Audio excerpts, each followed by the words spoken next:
Hello students. तो last class में हमने फर्स्ट ऑर्डर काइनेटिक्स के लिए फॉर्मूला के लिए डेरिवेशन सॉल्व किया था। ओके, और लास्ट में हमारे पास जो फर्स्ट ऑर्डर काइनेटिक्स के लिए रेट कांस्टेंट का फॉर्मूला मिला था हमें डेरिवेशन सॉल्व करके, वो था 2.303 by T log of a by a minus X, right. यही वाला फॉर्मूला हमें मिला था। अब हमें क्या करना है कि इस फॉर्मूला को यूज करके फर्स्ट ऑर्डर काइनेटिक्स के लिए ग्राफ्स जो है वो देखना है कि किस तरह से ग्राफ्स लिए जाते हैं। I already told you concentration और टेम्परेचर के बीच, टाइम के बीच में लिया जाएगा। ओके, तो देखते हैं अभी कि कैसे लेंगे। तो सबसे पहले जो इसमें जो ये टाइम दे रखा है वो हम बराबर के क्या करेंगे, इधर ले आते हैं। और जैसे ही बराबर के इधर लाएंगे, ये 2.303 भी बराबर के इधर लाएंगे तो ये इसके डिनोमिनेटर में आ जाएगा। ओके, तो करके देखते हैं एक बार के टी। ओके, और ये जो बराबर के इधर लाएंगे 2.303 तो इसके डिनोमिनेटर में आ जाएगा, तो इसे लिखेंगे हम 2.303 और ये हो जाएगा हमारा log a minus x. Okay, मैंने आपको वैसे बताया हुआ है कि ln a बाई बी किसके बराबर होता है, ln a minus ln b के बराबर होता है। इसी तरह से log को भी कह सकते हो आप कि log a बाई बी किसके बराबर होता है, log a minus log b के बराबर होता है। तो यहाँ पे भी हम लिख सकते हैं इसको। तो हम आगे लिखेंगे यहाँ पे कि kt 2.303 is equal to log a minus log a x। Okay, अब क्या करना है हमें, यहाँ पे इस माइनस वाले log a माइनस एक्स को क्या करेंगे, बराबर के उधर ले जाएंगे और इस kt बाई 2.303 को बराबर।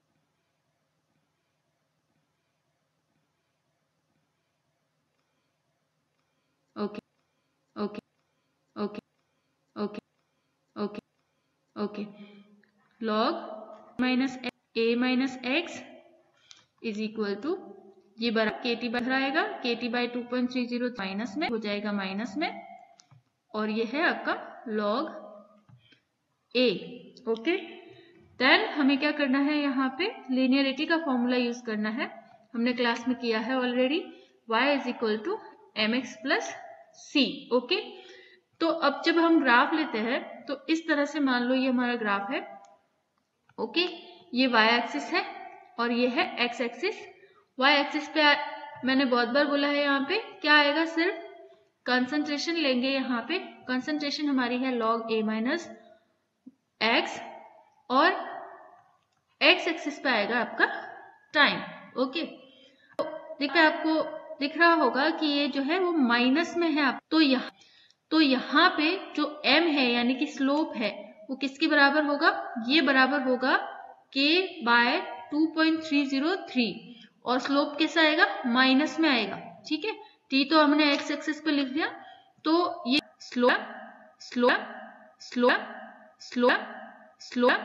स्लोप जो किसके बराबर है, माइनस k बाय 2.303। आप माइनस लिखे नहीं लिखे उससे फर्क नहीं पड़ता है यहाँ पे, क्योंकि माइनस का सिंपल मतलब है कि ग्राफ आपका डिक्रीज हो रहा है इस तरह से। ठीक है, ओके, और ये जो पोर्शन है y एक्सिस पे क्या है, वो क्या है, इंटरसेप्ट है, जो कि किसके बराबर है, log a के। c यहाँ पे क्या है, इंटरसेप्ट है, जो कि किसके बराबर है, log a के बराबर है। ठीक है, तो इस तरह से फर्स्ट ऑर्डर काइनेटिक्स रेट आराम से ग्राफ प्लॉट कंसंट्रेशन और टाइम के कुछ एग्जाम्पल देख लो कि फर्स्ट ऑर्डर काइनेटिक्स का एग्जाम्पल के रूप normally dehydration of oxalic acid जो होता है, oxalic acid first order kinetics का ही एग्जाम्पल है, ऑक्जेलिक एसिड। ओके, यहाँ पे हो जाएगा क्यूल रिलीज हो जाएगा और एक कार्बोनिल ग्रुप मोनोऑक्साइड जो है यहाँ से रिलीज हो जाएगा। तो यहाँ पे CO2 एक H2 और एक H2 और एक H2O का मॉलिक्यूल रिलीज हो गया। Only molecule in a reaction takes part in a reaction, तो हम ये कहेंगे कि ये हमारी क्या है रिएक्शन, क्योंकि पूरी रिएक्शन इस ऑक्जेलिक एसिड के कंसंट्रेशन भर कर रही है। ओके, एक ही रिएक्टेंट की कंसंट्रेशन पे निर्भर कर रही है, इसलिए हम कहेंगे कि फर्स्ट ऑर्डर रिएक्शन है। ओके, नाउ नेक्स्ट एग्जांपल देखिए, डिसइंटीग्रेशन। ठीक है, अमोनियम नाइट्रेट का यहाँ पे भी जो है अमोनियम नाइट्रेट एक ही रिएक्टेंट है, इसके एक रिएक्शन कराए तो यहाँ पे दो तो H2O के मॉलिक्यूल रिलीज हो जाएंगे जो है वो, और एक जो है वो नाइट्रोजन गैस यहाँ से रिलीज हो जाए। ये चार हाइड्रोजन और दो ऑक्सीजन मॉलिक्यूल मिलके वो मॉलिक्यूल रिलीज करते हैं, और दो नाइट्रोजन मिलके यहाँ पे एक N2 गैस मॉलिक्यूल ओके हो जाती है। ओके, तो यहाँ पे जो है कंपाउंड ऑर्डर है फर्स्ट। देखते हैं हम अभी second order kinetics. Rate law को यूज करते हुए सेकेंड ऑर्डर काइनेटिक्स के लिए रेट कांस्टेंट का फॉर्मूला डिटरमाइन करना। ठीक है, order kinetics second order kinetics.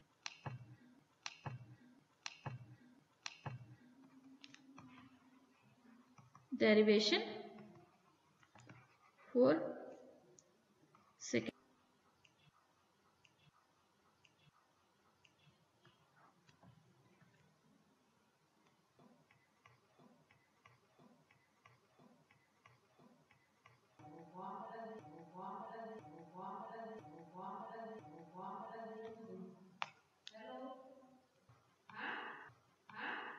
Integrated rate law. Okay, चलो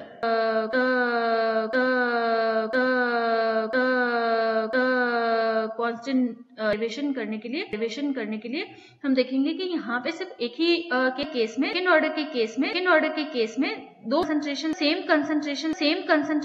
कंसंट्रेशन ली गई हो रिएक्टेंट की, और एक जो है कि डिफरेंट कंसंट्रेशन डिफरेंट कंसंट्रेशन ली गई हो। उन दोनों केस में जो है रेट कांस्टेंट का फॉर्मूला सेकेंड ऑर्डर डिफरेंट आएगा। तो यहाँ पे पहला केस देखेंगे हम सबसे पहले, दोनों रिएक्टेंट की कंसंट्रेशन और प्रोडक्ट बना हो तो वो क्या करंट ली गई हो तो वो केस क्या होगा। ओके, देखते हैं फर्स्ट केस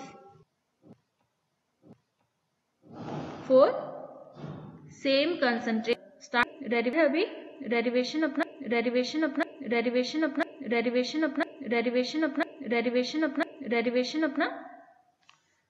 1 सेकेंड।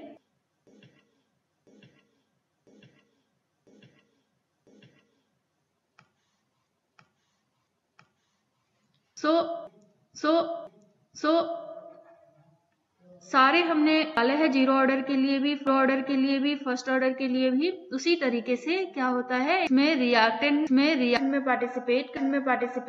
पार्टिसिपेट करता है और प्रोडक्ट का फॉर्मेशन करता है। यहाँ पे जो कंसंट्रेशन होगी वो क्या होगी, A+A है तो concentration initially T is equal to 0 पे मान लो फॉर्मेशन क्या हुआ है 0 है।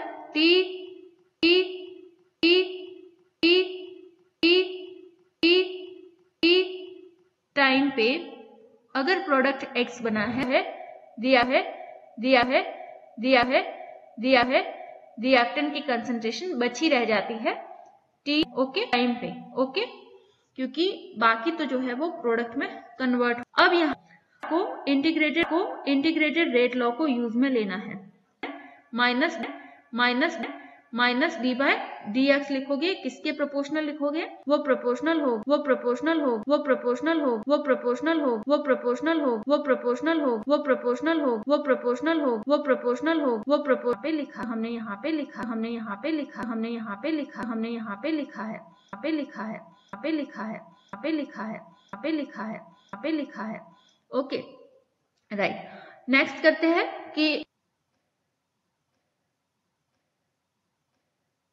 बाय dt प्रोपोर्शनलिटी का साइन हटते ही क्या आ जाएगा, कंसंट्रेशन वाली कंसंट्रेशन वाली कंसंट्रेशन वाली कंसंट्रेशन वाली कंसंट्रेशन वाली कंसंट्रेशन वाली कंसंट्रेशन वाली टर्म को सेम साइड ले आते हैं, x का स्क्वायर x का स्क्वायर x का square is equal to k dt करना है, इस इक्वेशन को आप इंटीग्रेट करते हैं, राइट, कांस्टेंट है तो इंटीग्रेशन साइन से बाहर आएगा।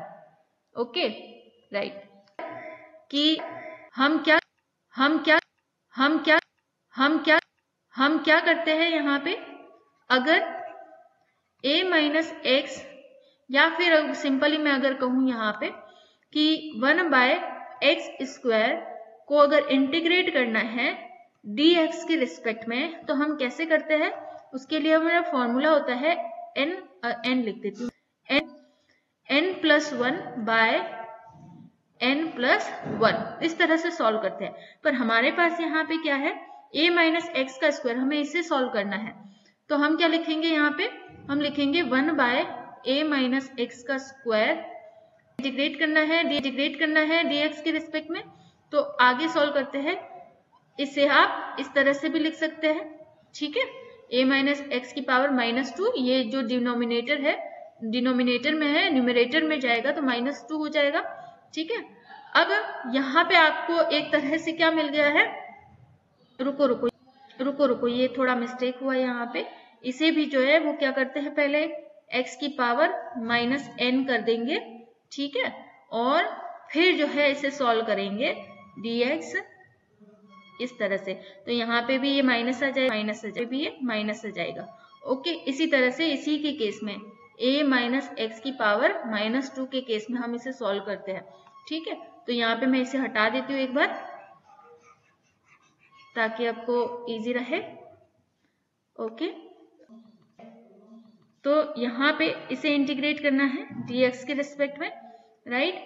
अब हम करते हैं यहाँ पे -2 प्लस 1 बाय -2 प्लस 1, क्या हो गया ये, a minus X -1 by -1, okay.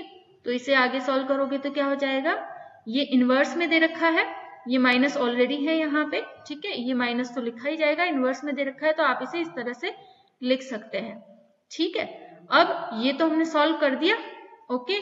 क्या इसको इंटीग्रेट करना था, हमने कर दिया, क्या आया, इंटीग्रेशन करने पर आया है हमारे पास -1 बाय a माइनस एक्स, वो यहाँ पे लिख देंगे, तो ऑलरेडी बाहर माइनस था और इंटीग्रेट करने के बाद भी यहाँ पे माइनस साइन आया है, तो माइनस माइनस क्या हो जाएगा, प्लस हो जाएगा यहाँ पे, और a माइनस एक्स, और ये हो गया, इसे सॉल्व किया है वर्ड बार, रखा है मैंने word bar kt plus c, okay. Integration constant आ गया।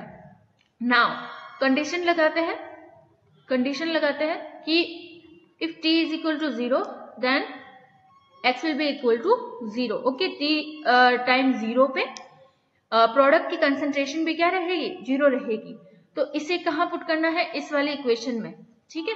t की वैल्यू भी हम 0 रख दे और x की वैल्यू भी 0 रख दे, तो क्या वैल्यू आएगी, ये k into 0 plus c, okay ना, ये आएगा a नॉर्मल है, ठीक है, इतना तो हम सब करते हैं। ये हो गया हमारा इंटरसेप्ट की वैल्यू क्या आ गई, 1 बाय a, ओके। अब ये जो 1 बाय a इंटरसेप्ट की वैल्यू आई है, ये उठा के कहाँ पुट करनी है, यहाँ पे इस इक्वेशन में, राइट। आप नंबर लगाते रहना कि इक्वेशन नंबर दिस से दिस में पुट करने पर, ठीक है, ओके। तो ये लिखेंगे